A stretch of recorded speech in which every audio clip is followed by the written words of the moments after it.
I already lost my conference bag, so if anyone finds one, let me know. That didn't take long. So, hi everyone. God, going so well.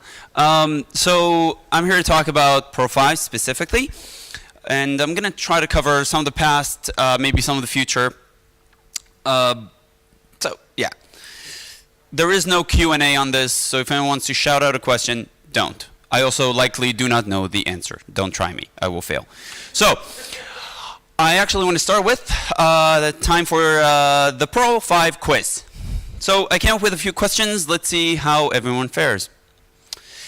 Did you know that this is the 19th year for the Perl conference in Europe? Did anyone know this? Nicholas doesn't count. He's been through all of them. So, what version of Perl 5 did we have at the first one? Not Nicholas who worked on it. 560. Who here uses it? Don't raise your hand. Trick question. Okay. Yep, this was the year 2000. Where was the first Yaps Europe? Again, not Nicholas or Barbie. No. No one who's been to London. That was the first one. Okay. Now this is a bit difficult. I like these because I get to look at all of the history before the talk and prepare the answers. So this is great for me. How many releases of Perl did we have in 2008? Zero. 4. But how many did we have in 2018? More than 4. Less than 2018 releases. 17. Very good, 25. But it was a very good try. Okay, which year had the most releases? It was not 2018. Not 2018, a different year. Okay, it was 2016. But bonus. How many releases were there? 26. Oh. Very close, very close. Okay. Now, how many documents do we have in core? This in K. I'm looking for in K bytes, in kilobytes. Did you know we have this amount of documentation? Who says we don't have documentation? Did anyone say no? Okay. It's about 222 files. How many tests do we have in core? And these are tests that are run as part of the language. It's quite a lot. I'll give you a hint. It's 11,000 kilobytes, 2,711 files. I ran the test suite yesterday, not for any of the bundled libraries, just the pure language itself. Can anyone guess how many tests did I run yesterday night when I was not preparing parts of this presentation? What was that? 6,000? All right, who else? 200,000, keep going. What was that? Getting close. These are the tests in the language. We don't test for everything on every machine, so it really depends which machines you have. If you're running a different operating system or a different Indian or a bunch of these configurations, you might have different number of tests, but that's on my laptop. That's not bad.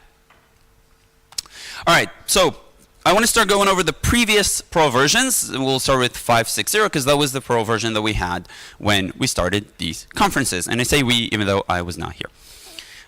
But I was born. So, okay. So this version was managed by Sarathi, and it had some features like Unicode and UTF-8 introduced. Well, UTF-8. If you use Perl, you know that definition in Perl for UTF-8 is not the same as Unicode UTF-8. It's a bit different. Not in the best way, but it works. We had 580 handled by Jarkko Hitanimi.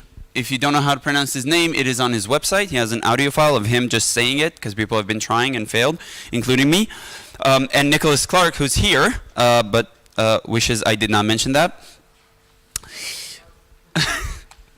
And what did 580 add? Who can guess? Threads. Threads. Because Perl's definition of threads is also different. It works, but it's usually not what you think of when you think of threads. Then the modern age came in with 5.10. Raphael was in charge of that one. What did 5.10 add? Say, not bad. So I think one of the biggest things is use feature that we still use to this day. It is a feature that we still use. Use feature, okay. Small joke there. The dash uppercase E, does anyone use this? Excellent, then you know what it does. And if you don't, it basically turns on all of the features that you could have in this command line for the Perl version that you are using. So if you want to use, for example, say, and you want to use in the command line, you don't have to call use feature, just uppercase E, and then it just turns on everything for your available Perl. This, the defined or, I think is still really, really cool. And when I submit code, oftentimes people still tell me to not use it because it's too new. We have named captures in regular expressions. Sorry? There are patches for older versions. Thanks, Liz.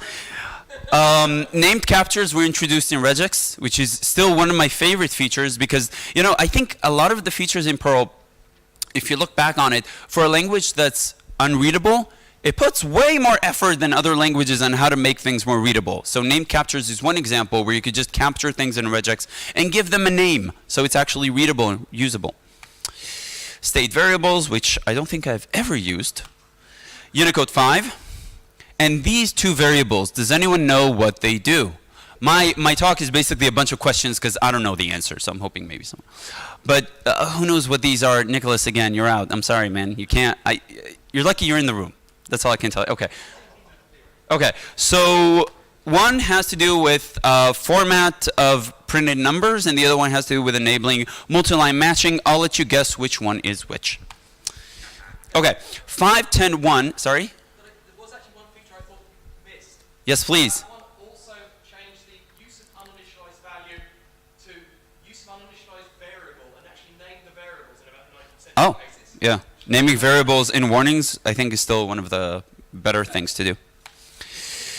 5.10.1 was actually a really big version. It was done with it was done by Dave Mitchell, who also promised to never do another release again. He still works heavily on the core. It introduced basically just a bunch of small issue resolving and large issue resolving in 5.10. 5.12, Jesse came in. Jesse kind of revamped how releases are done, and we basically started doing releases every single year, thanks to Jesse. 5.12, the first one, we introduced package name and the version. We also have the yada yada operator. We had the Unicode 5.2 coming in, pluggable keywords, version number format, so kind of revamping that. Parent went into core. Please stop using base. If you are using base and you think it's correct, you might be, probably not.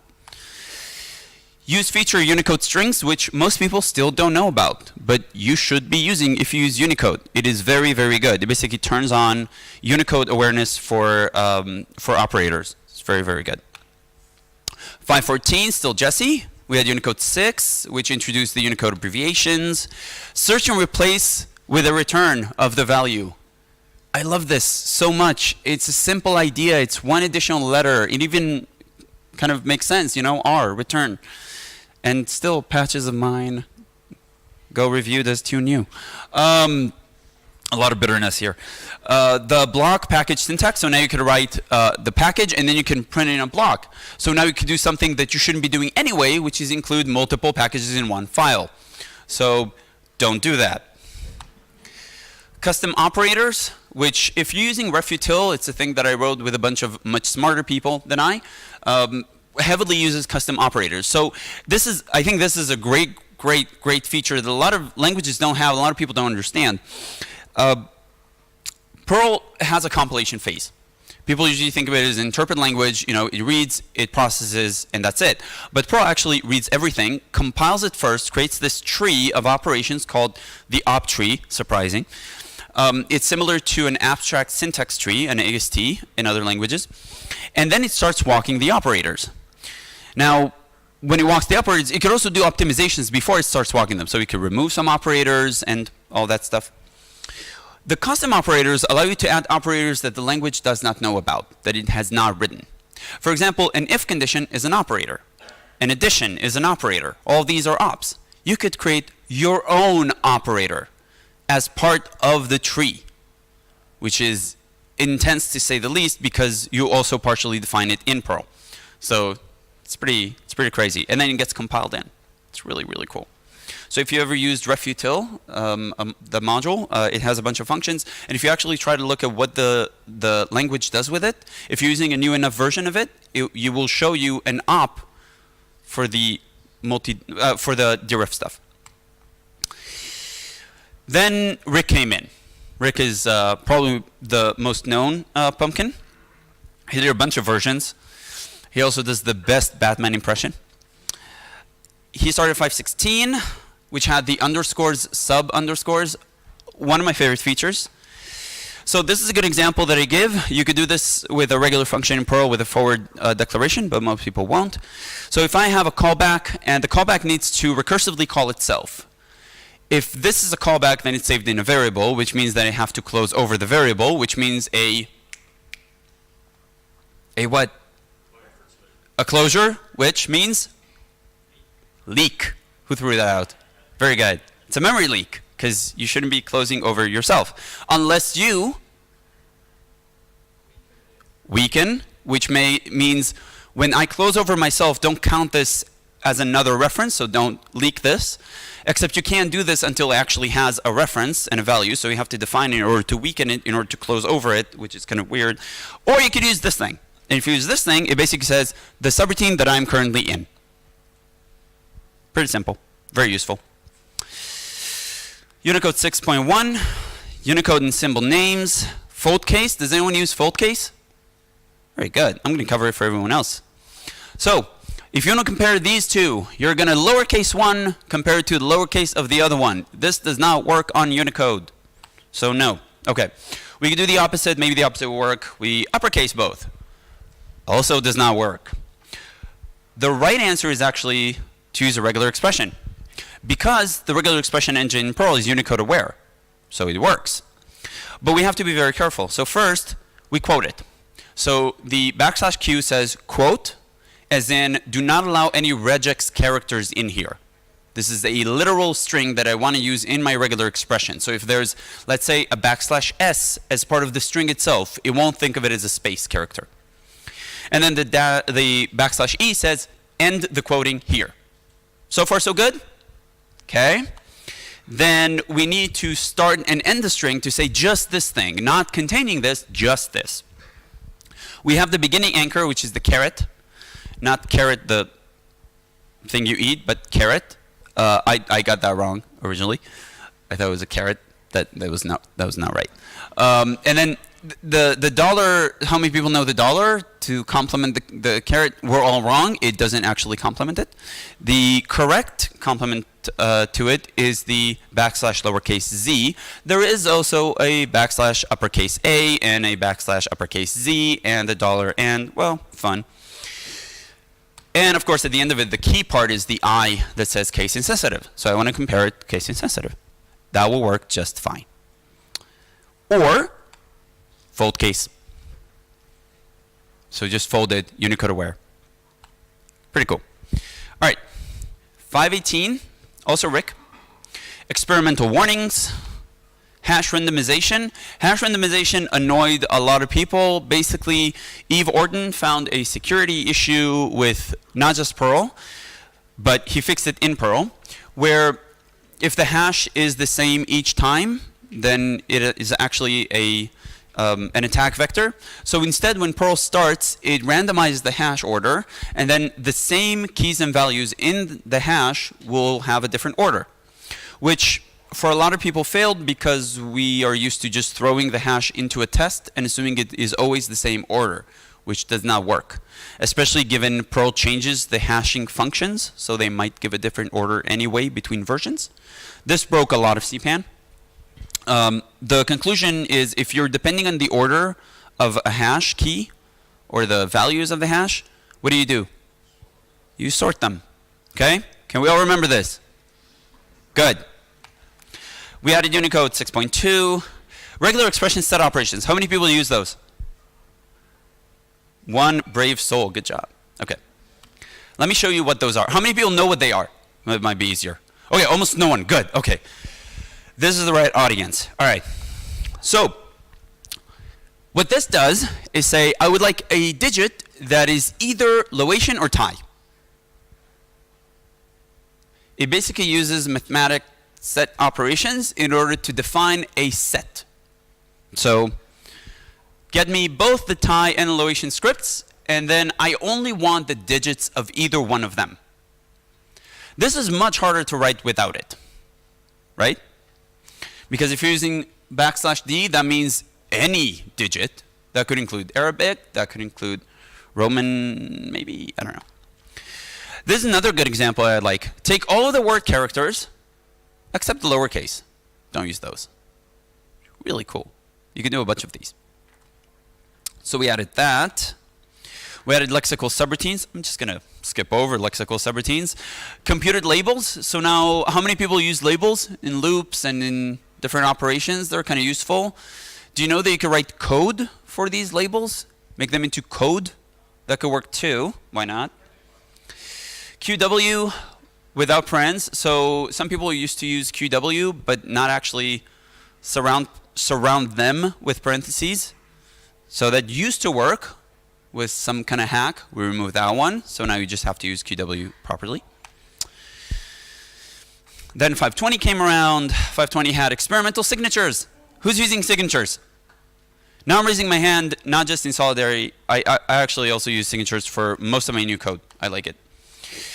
The subsets for the hashes, I love this feature so much. Let me give you an example. Let me show you slices. We have an array here of all the days in the week. We're getting the first one, the second one. We use an @ there, so a lot of times people don't understand why does the sigil change all the time if it's an array. Why do I have to change it to $1? The reason you put the $, there is not because you're accessing $1 now, like a scalar. You're still accessing an array, but you're getting one element. You're accessing one key. So I can put an @ there to say I'm going to access multiple keys, and then I give multiple keys in the index here. So index 0 and index -1. And I'm going to get back 2 items, which is really cool. This is a regular slice. I can also do this with a range. This is getting 2 keys from a hash. So again, the @ and then 2 keys. I get 2 values. Super useful. But what if I want to get both the key and the value? Well, I'm going to have to use a map. Or I'm going to take this, change this @ to a hash, and then give it 2 keys. And what's going to happen now is I'm actually going to get a subset. And the subset will be, for foo and bar, both their keys and their values. Because before that, we used to do a map, send the keys in, then align them with the values. I can just do this now. I love it. Arrays can also do this. What would this return? Positions, correct. So if I were to use this, I would get back positions, which, again, I could put into a hash if I want. Okay. What else? Postfix dereferencing. I really like postfix dereferencing. So this is a reference to an array. We then create a copy of it by dereferencing. I personally do not like doing it this way. I prefer to surround them. I think it's much more readable. Then I can also access a particular. I can use the @ and the star to access all of them again. This is a postfix dereference, which means we're going forward instead of back. Let's take a different example. If I were to access this particular one and just go forward, then to 1, and then instead of surrounding it like this, I would just write it again with forward and @ and star to basically give me all of this thing. Here's an example with a hash. I love this part because I don't have to go keys, dun, dun, dun, dun, dun, wait, surround all of it. Unicode 6.3. How many people know that variable names, sorry Nick, no, not you. How many people know that it's good? Because at least, I mean, I love Larry, but he always corrects me. That's not how it works. So how many people know that variable names can have control characters? Literal control characters. Yeah, no, not anymore. No, because really, stop. I cannot tell you how many times in core it's like, no, you gotta stop, man. You can't do that. We officially discouraged interpreter-based threads, not because they don't work, but because, again, they do something different than what you expect. We added copy and write, which is a great optimization. And we also added a regex optimizer. 522, still Rick. This is the double diamond operator, so it's kind of like the diamond operator, just safer. So you should use that instead of the regular one. Unicode 7, aliasing via reference. I love this one. So let's say I walk over an array. The array has a set of hash references, okay?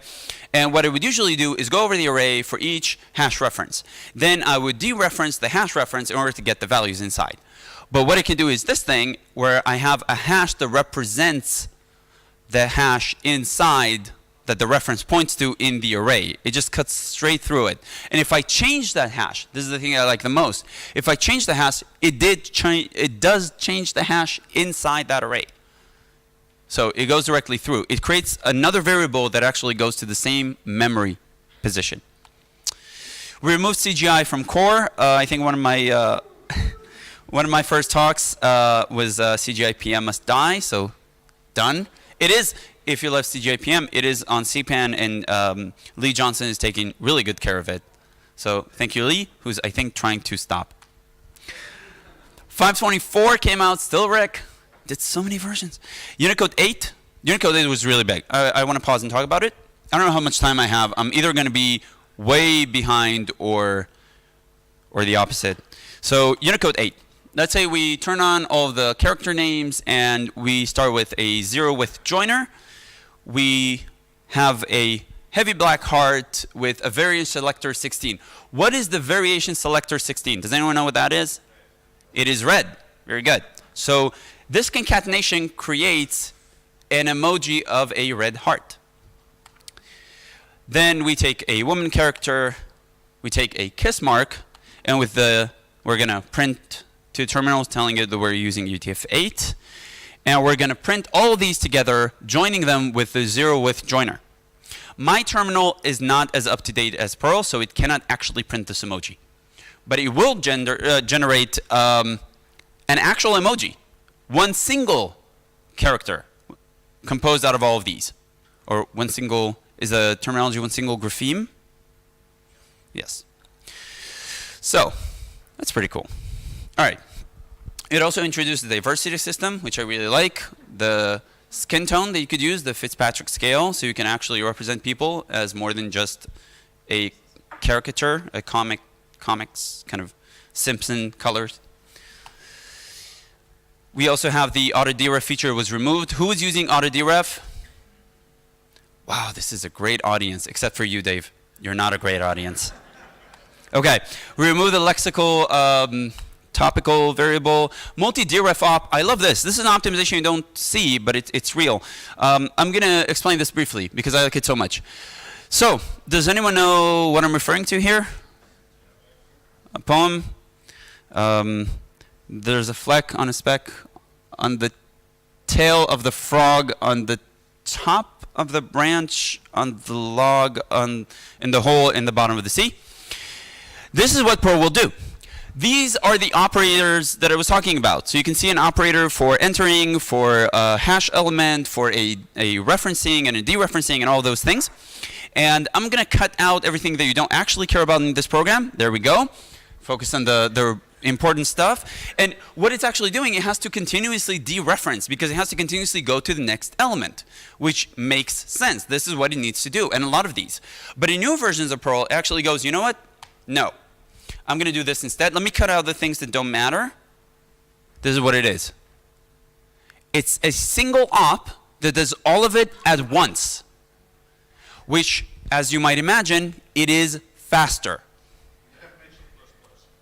Yes. Okay, so I love the multi-deref op. 526 is the first one that I did, or Shepard. Unicode 9 came in. Removed dot from ink, which again broke the entire world. I gave a talk where I mentioned this. I think this is still a very good joke. If you've seen the movie or read the book, it is not funny.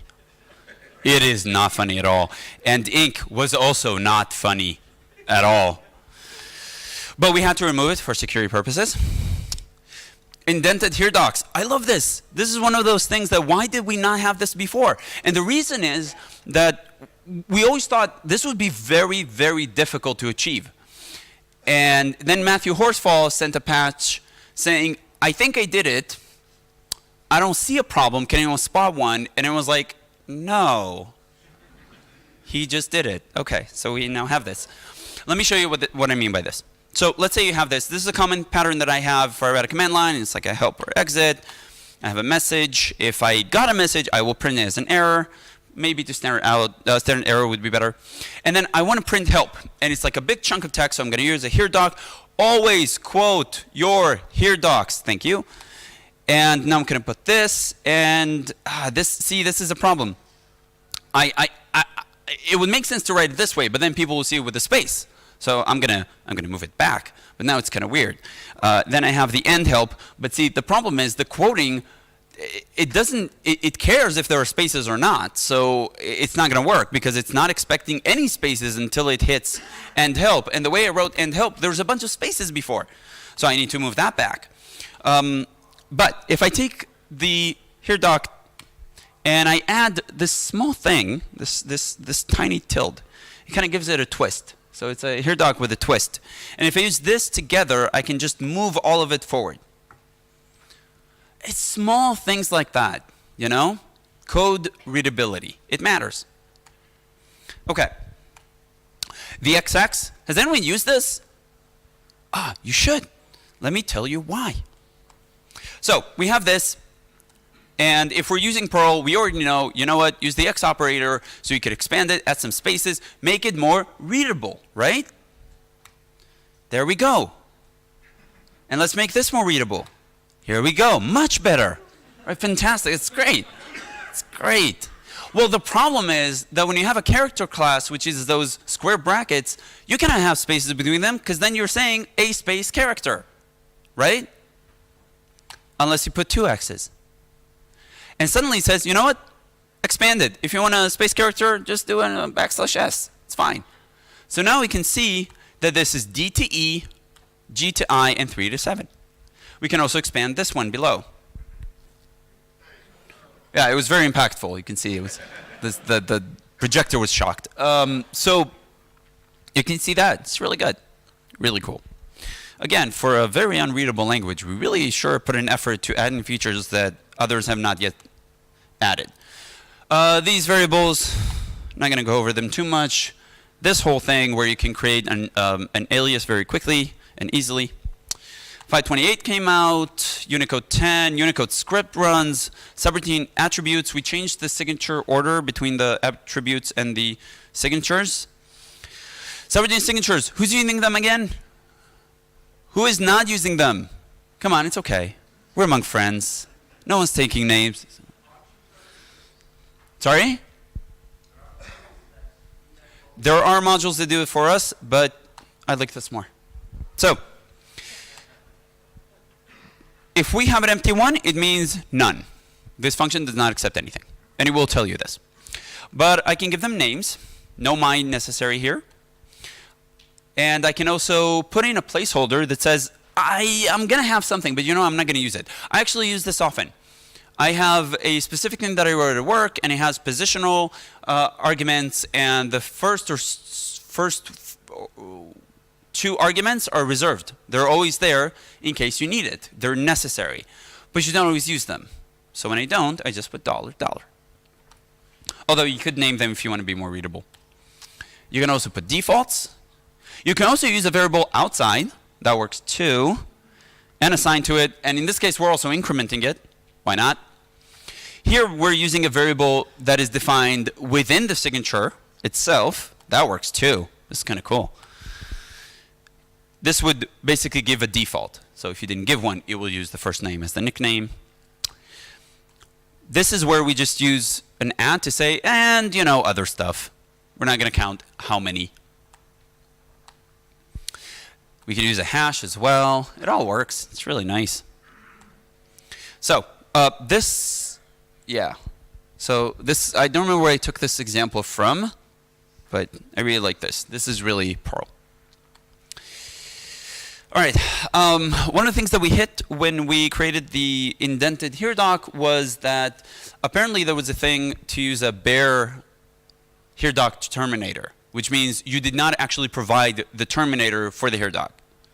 Just start it and just screw it. So it used to mean empty. Yeah, we removed it. If you used it, you can't anymore, and no apologies. Okay. The multi-concat optimization. So remember the multi-deref? It was really cool, right? That was done by Dave Mitchell. He then did this one because, why not? The multi-concat basically does what the multi-deref does, but when you concatenate multiple things. So if you concatenate a bunch of stuff, it just does it in one go, in one op. Also, again, faster.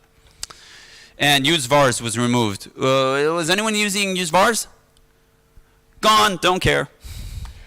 Okay, now we got to 5:30. How much longer do I have? What was that? Does anyone know? All right, cool. I don't know. We'll see what happens. So, I want to start with who worked on 5:30. If you run this command from the Perl git tree, you get all of these people. Some of them are here. Can anyone recognize themselves here? Nice. I like this. It's great. I don't know if you can notice, the Unicode Consortium has their own commits in our code. So, what was in 5:30? 5:30 was not a really big release, which is actually good. I have a favorite fix for each release. Things that we see that we don't like, that we really need to fix. And it takes time to fix things in core because we give a long period of deprecation. In some cases, it might be too long, and people kind of expect this to stick around because, you know, it's deprecated, but it's there for a long time. So now we're trying to be better about this, and we actually went back and killed a bunch of old stuff that were deprecated for a long time. We also have a period of warning that we are going to deprecate it, so it is a very long process. My favorite fix is this. Does anyone know what this does?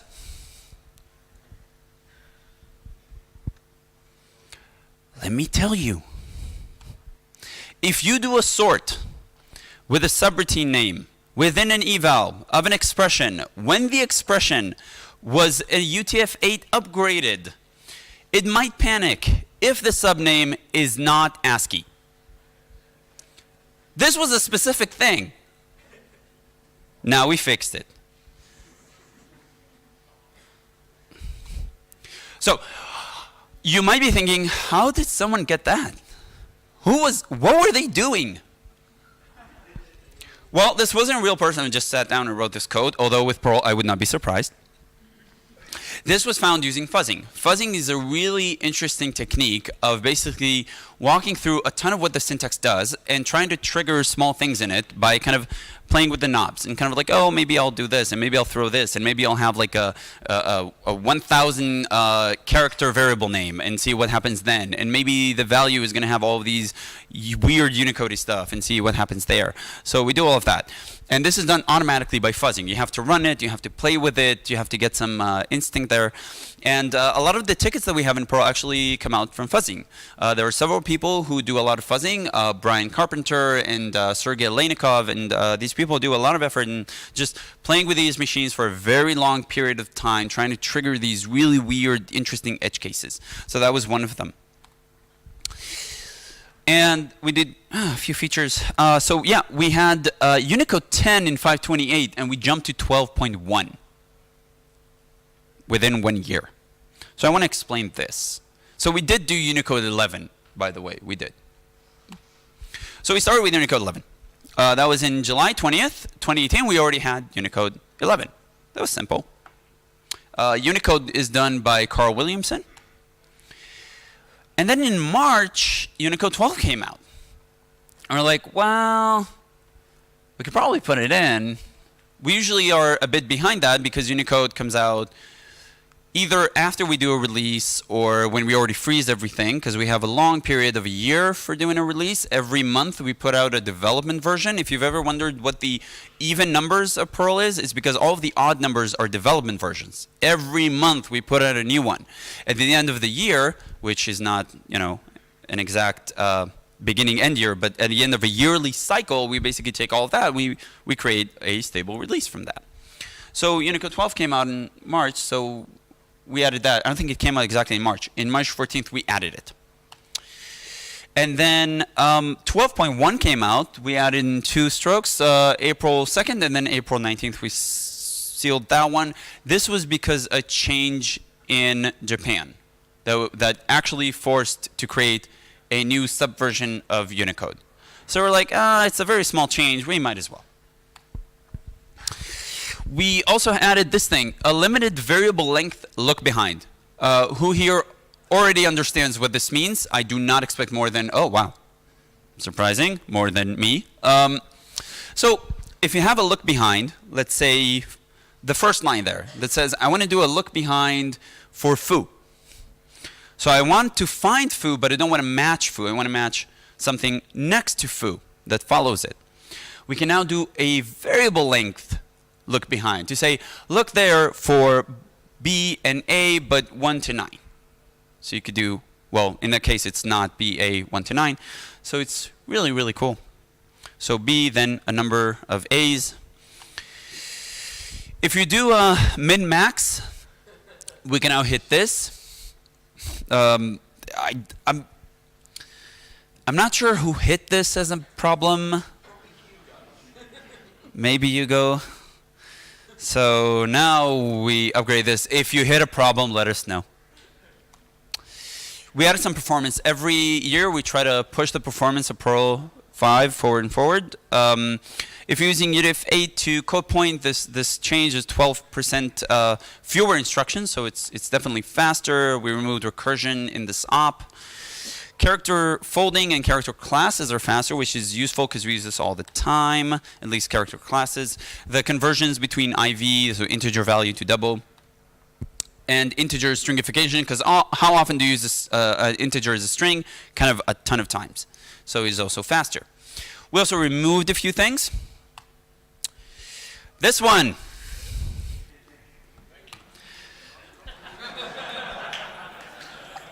I am so happy we removed it finally. You see, the thing is, people would use if0 to invalidate something, and Perl as a compiler actually sees this and tries to optimize this. So if you have a condition, this is something you should know. If you have a condition and the condition is constant, for example, if 0, if 1, if you define a constant with use constant and then you depend on that, Perl resolves this at compilation before it starts running anything.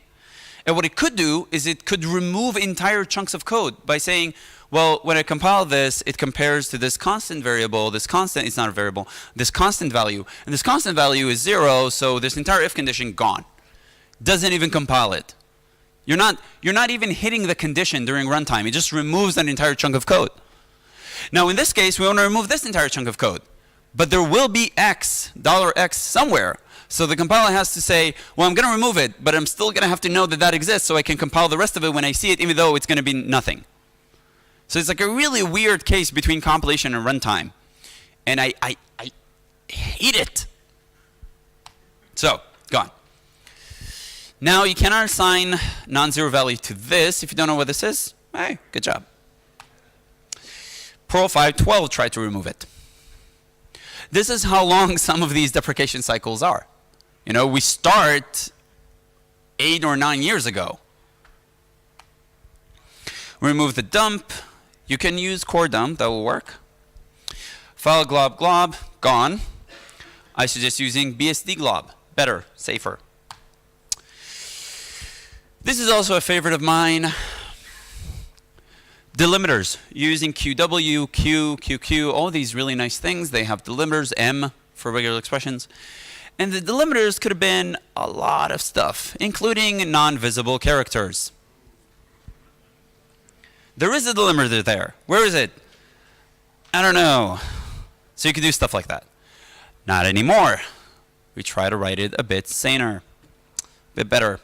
So they have to be graphemes. You cannot do sysread and syswrite in UTF-8 handles. Non-ref is now turned on in JSON-PP. For anyone using JSON-XS, it's already there, so we kind of just aligned those two. We removed bdebug. we removed locale codes. Both are available on CPAN. These two, remember them? They're now finally fatal.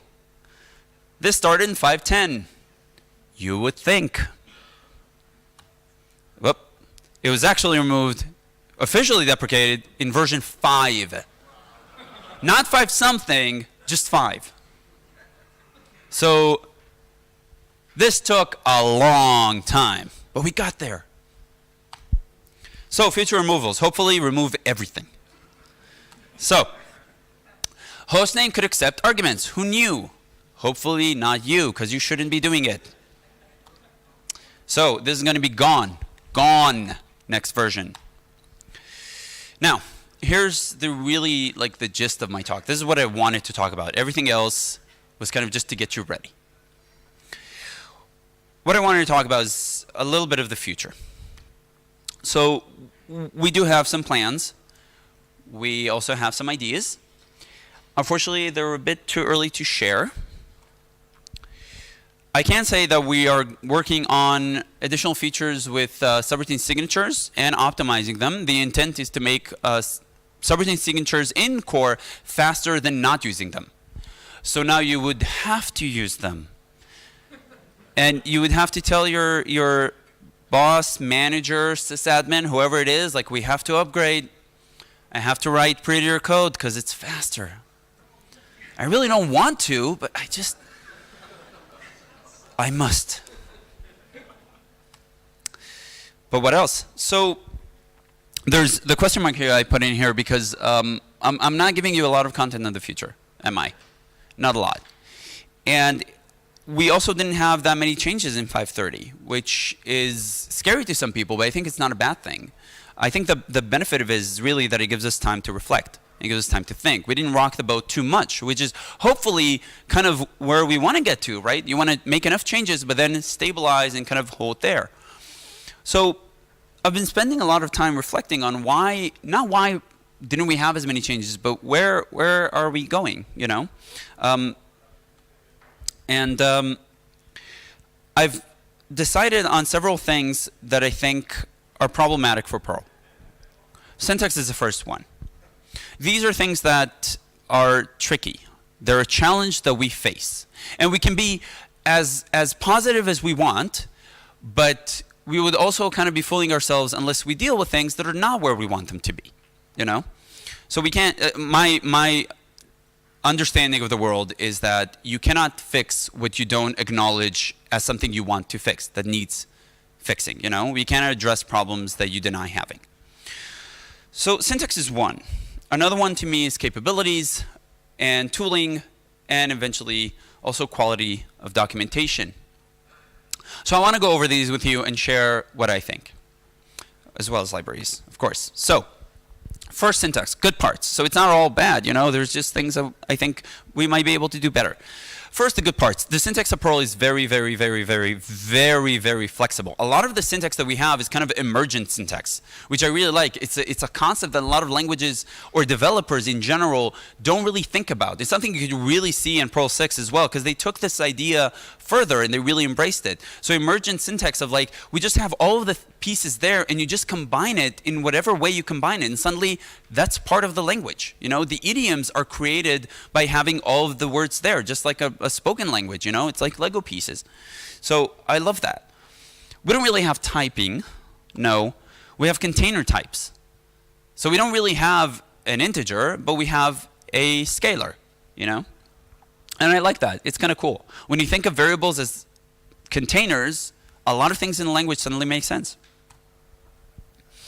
It is very easy to extend the syntax. You can create new modules, you can create keywords, you can create operators. Like you can create custom operators in the compiler. Wow. The regular expressions in Perl, unlike a lot of languages, is compile time. The language understands regular expressions as part of the language. It is not a string that you send to a function. It's not like SQL, you know, you send the SQL command over, you hope the SQL server is going to accept it, and if you have a syntax error, it's going to return during runtime and say, sorry, the server did not accept it. We can't compile the SQL in. It's just a string. A lot of languages, regular expressions are a string. In Perl, they're not. If your regular expression is incorrect, compilation stops. Forget entering runtime. It won't load it, which is, I think, is incredible. But I also think we have room to improve. So I think our syntax is somewhat ambiguous at times, which is a vague statement that I think everyone could agree with. And I think this is an issue. We have to enable strict warnings. We still have to enable it. And if we don't enable that, we enable pragma. But we have to enable it. We have to always say, I would like to write better. I would like to get help on this. I would like the compiler to be stronger, stricter, you know, to help me and warn me when I do something I probably don't want to do. I think I've only once disabled a warning because it was always right when I wrote stuff. And I make a lot of mistakes. Okay, so yeah, it does bother me. We have a lot of patterns in Perl because it's an emergent syntax kind of stuff, you know, we have idioms. And you have to navigate through them. It's like, no, don't write this, write that, don't write that, write this. And I don't like that either. I think it's really good because we created a community around things, and now you just stay in touch with the community, you know people, and people will kind of guide you through things, which is really good, but it's really hard to do. I think the Tim Toti approach that we have, from my perspective, is about acceptance. Okay? There's more than one way to do it. Also deals with languages. There's more than one way to do it. It also deals with people. It also deals with cultures, you know? I work at a company, we have over 50 different nationalities. This is a lot of culture, you know, like culture differences. And it's great. I love it. But sometimes it can be tricky because it turns into this thing where there are far too many ways to do this. How many ways can you count to open a file? That's a trivial question. A trivia question of how many ways can you count? That's a lot. All I want is to open the file. I just want to read one line.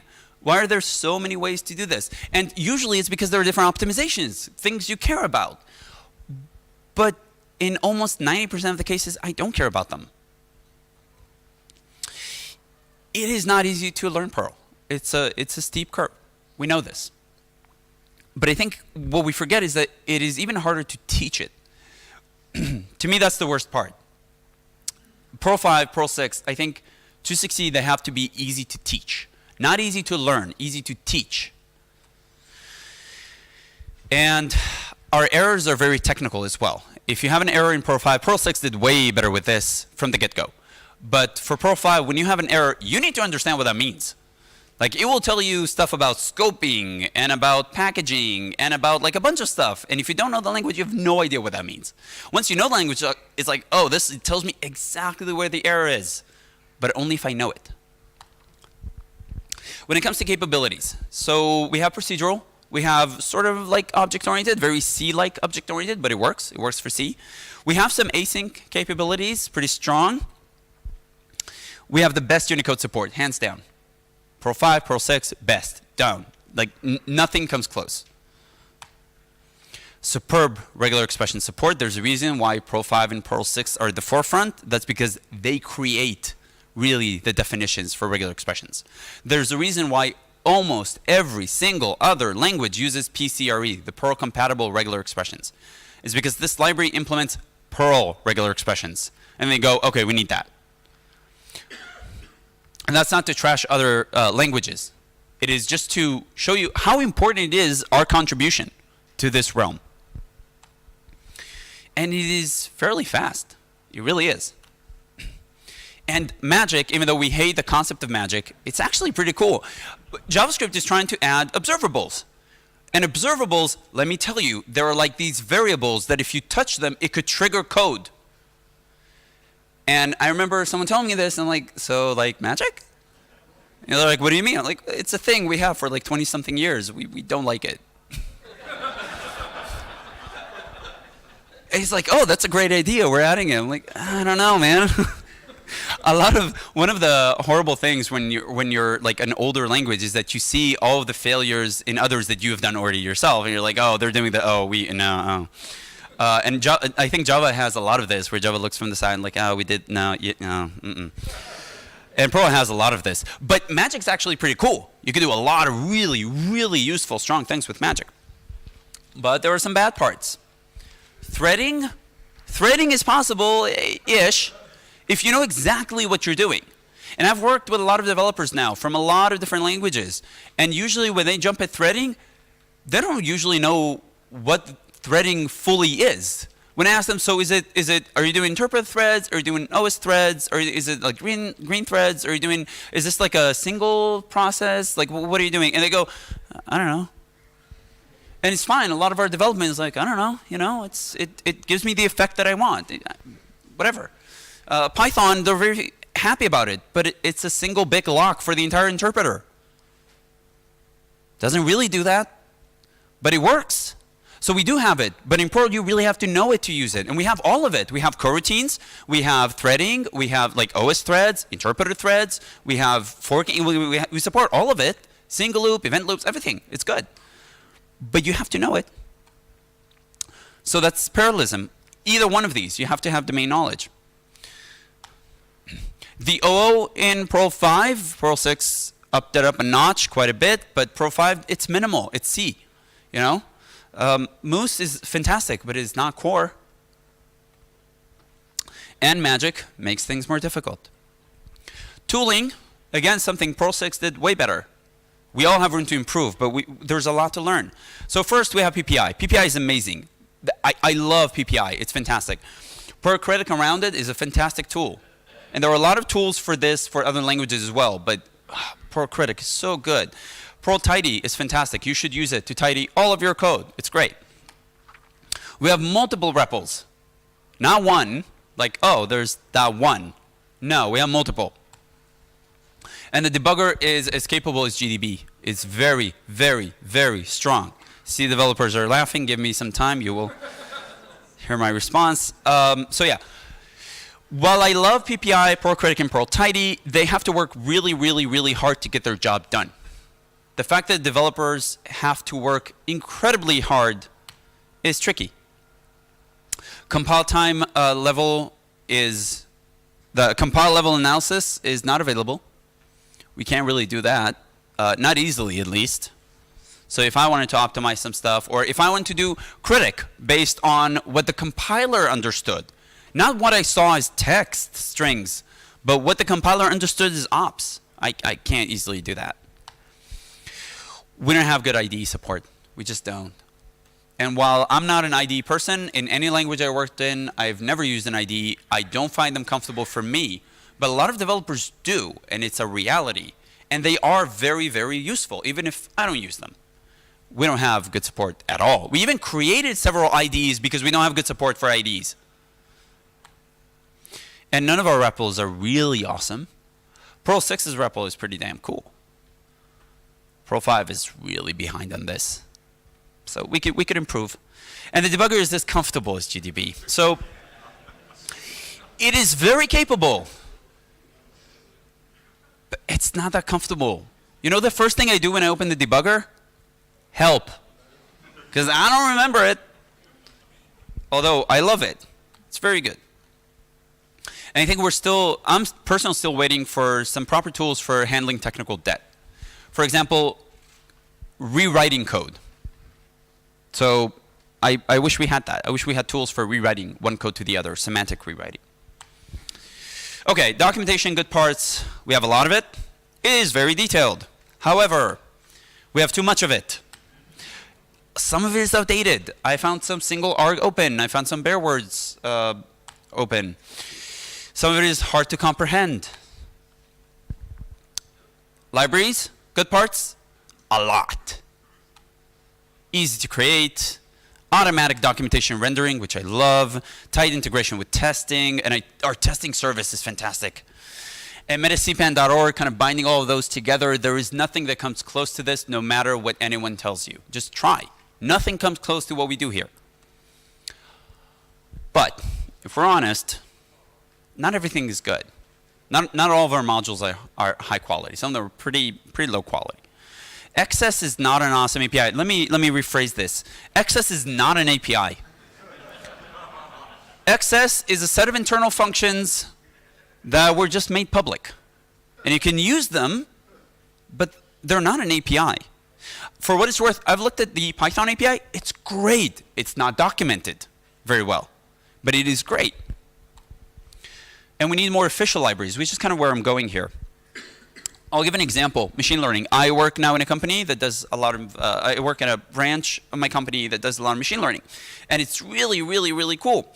Machine learning data scientists, they don't really care what language they use, which I find fascinating. They have zero affiliation. They use what gets the job done. It could be Python, it could be R, it could be Java. They really don't care. But when we talk about libraries, let me give you a few. TensorFlow, scikit-learn, Pandas, NumPy or SciPy, Torch, Keras, MXNet, H2O, Spark. How many of these do we support? Do you know? Not a lot. We do support some, but not a lot. And it's a shame. Because for people who would say, hey, I need to do some data munging, does anyone know a language where I could do some data munging? We have one, but they can't use it with those tools. Kaldi, Valpal, Wabbit, I didn't pick the name. We have PDL and PDL stats. Tricky. Okay, so I'm going to wrap up with what I think our future could be. So one possible future is one with reduced ambiguity, best practices as default, one clear way to do most things, not all things, most things, parallelism, object-oriented, simple, easy documentation, both to learn and to teach, a comfortable debugger, a gray REPL, better static analysis, semantic rewriting, better IDE support, and proper low-level interface. But it all depends on making a decision, in my opinion. There's the maintenance versus change. How much do we want to maintain, and how much do we want to change? I am not taking feedback at the moment, sorry. Stability versus ability. How much do we want to be stable versus how much do we want to be able? What is our corporate drive behind it? Perl is one of the few languages that does not have an actual corporate sponsorship of the language as owning it. Almost any other language has a company who owns it, which means dedicated time, which means a project vision, which means commercial planning. None of this we have, and we like that it's, you know, community language, but also this is tricky for us. Unimproved tooling. So, okay. So one possible way to get there, I'm not saying it's the only one, but I'm saying it's one, definite one. Creating a clear definition of the core team. Right now, if you were to ask me, who's in core? I cannot give you a straight answer. I don't know. There is no definition of the core team. I think having a steering committee for the language could be one possible way of doing it. Seeking commercial leadership. So having companies tell us what are they looking for as a company, not me as a hobbyist, I write some modules on CPAN. But if you have a company with developers, what do you need from a language? What is the tooling that will work for you? TPF, the Perl Foundation, could petition vendors for libraries. Hey Google, you wrote this thing. Create a Perl library for it, 5 and 6. We need to collect the libraries that we want to port, saying, okay, they're not going to take care of this, but we could. We could offer grants through TPF specifically for porting, for adding features, for specific fixes. We have to kind of rethink our documentation, gear it towards beginners. Simple, consistent, easy to learn, easy to teach.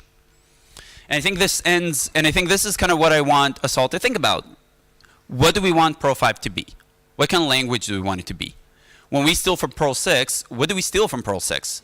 Do we steal features, or do we actually steal mindset? You know, a different way of thinking through things. Because Perl 6 has done this a lot. They just thought about things differently. And in a way, and this is really the last thing that I will say, what kind of community do we want to have? And in my opinion, the community that I want to have is as versatile as the people that I work with. As many different people from as many different places working on as many different topics and professions. I want to have data scientists, I want to have biologists, I want to have physicists, I want to have writers, I want to have everything. And to do this, we need to have a language that caters to everyone. So that's all I have for you. I really thank you for your time. I think we should make this happen, and I think we can. And that's all I got. Thank you.